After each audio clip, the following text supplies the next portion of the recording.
جو کچھ بھی موجود ہے وہ کائنات ہے.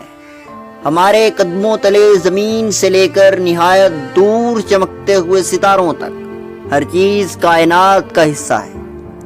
کائنات اس قدر بڑی اور وسیع ہے کہ اس میں بے شمار ستارے ہیں، مگر اس کا زیادہ تر حصہ خالی ہے.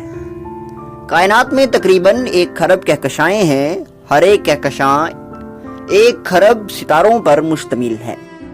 انسان آج تک زیادہ سے زیادہ 1,39,000 ملین کلومیٹر دور واقع ستاروں کا سراغ لگا پایا ہے. زمین پر کھڑے ہو کر ہم خلا میں دیکھنے اور کائنات کا مطالعہ کرنے کے قابل ہیں. جس طرف بھی ہم نگاہ اٹھائیں ستارے ہی ستارے نظر آتے ہیں. کائنات میں کسی بھی اور چیز سے زیادہ ستاروں کی تعداد ہے. ستاروں کے بڑے بڑے گروہوں یا جھرمٹوں کو کہکشاں کہتے ہیں. کم از کم 1 ستارہ ایسا ضرور موجود ہے جس کے گرد سیارے گردش کر رہے ہیں. کائنات کی اس وسعت کے باوجود ہم صرف ایک جگہ پر ہی زندگی موجود ہونے کے بارے میں جانتے ہیں، اور وہ جگہ ہمارا کرۂ ارض ہے.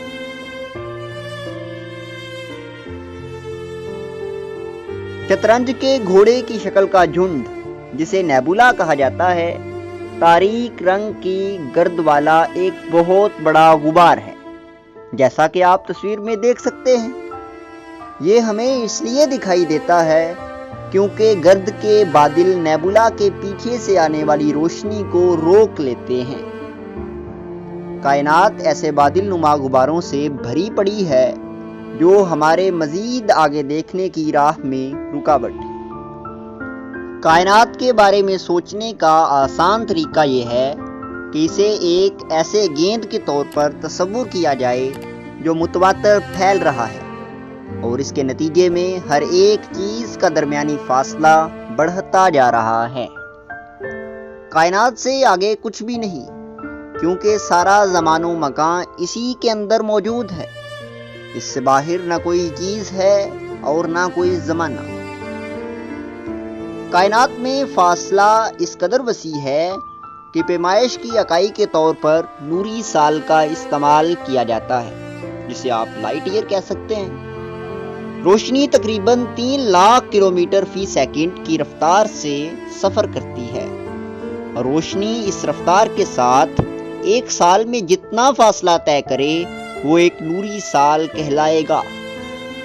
کسی کہکشاں کی چوڑائی ہزاروں نوری سال اور ہم سے فاصلہ اربوں نوری سال ہو سکتا ہے. انسان کی دنیا جس کا ہم ادراک کر سکتے ہیں، کائنات کی وسعت کے سامنے ایک ذرے جیسی نظر آتی ہے. کرۂ ارض سورج کے گرد گھومتے ہوئے 8 سیاروں میں سے ایک ہے، اور ہمارے سورج جیسے 5 لاکھ ملین ستارے ہماری ملکی وے کہکشاں میں موجود ہیں. کائنات کا آغاز ایک عظیم دھماکے کے ساتھ ہوا جسے بگ بینگ کہا جاتا ہے. بگ بینگ کے حوالے سے سائنسدانوں اور مذہبی شخصیات کے درمیان کافی اختلاف پایا جاتا ہے. سائنسدانوں کے مطابق بگ بینگ ایک ایسا دھماکہ تھا کہ جو خود بخود ہوا، لیکن مذہبی شخصیات اس بات سے انکاری ہیں. شروع میں تو جو لوگ تھے وہ اس بات کو ماننے سے ہی انکار کرتے تھے کہ بگ بینگ ہوا بھی یا نہیں، لیکن آہستہ آہستہ وہ ماڈریٹ ہوتے گئے. انہوں نے اس بات کو اچھے انداز سے سوچنا شروع کیا اور ایک براڈر مائنڈ کے ساتھ انہوں نے اسے قبول کر لیا. لیکن ایک بات جو نہایت اہم ہے وہ یہ کہ جو مذہبی شخصیات، جنہیں آپ پیور مذہبی شخصیات بھی کہہ سکتے ہیں، انہوں نے اس بات کو تو مانا کہ بگ بینگ ہوا، لیکن اس بات کو ابھی تک نہیں مانا کہ یہ خود بخود نہیں ہوا، بلکہ وہ یہ مانتے ہیں کہ یہ کسی ایک کریٹر نے کیا ہے، اور مسلمانوں کے نزدیک وہ کریٹر خدا تعالیٰ کی ذات ہے. اس دھماکے کی طاقت سے کائنات اب بھی مسلسل پھیل رہی ہے. کسی ستارے کی روشنی ہمیں اس کی حرکت کے بارے میں پتہ دیتی ہے.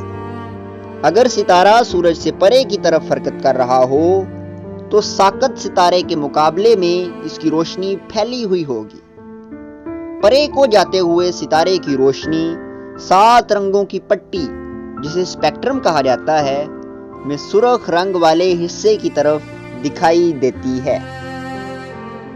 اس کے برعکس زمین کی سمت میں آتے ہوئے ستاروں کی روشنی رنگوں کی پٹی نیلے رنگ کی طرف جھکاؤ رکھتی ہے۔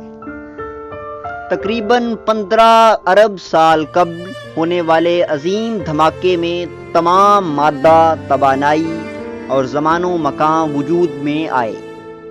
ابتدا میں کائنات بہت چھوٹی اور گرم تھی۔ ایٹمی ذرات کے ملنے سے ہائیڈروجن اور ہیلیم گیسیں بنی اور کائنات مزید پھیلنے کے باعث ٹھنڈی ہونے لگی۔ لاکھوں سالوں کے دوران ان گیسوں نے کہکشاؤں، ستاروں، سیاروں کو اور ہمیں تخلیق کیا۔ کائنات کے مستقبل کے حوالے سے 2 تھیوریز موجود ہیں۔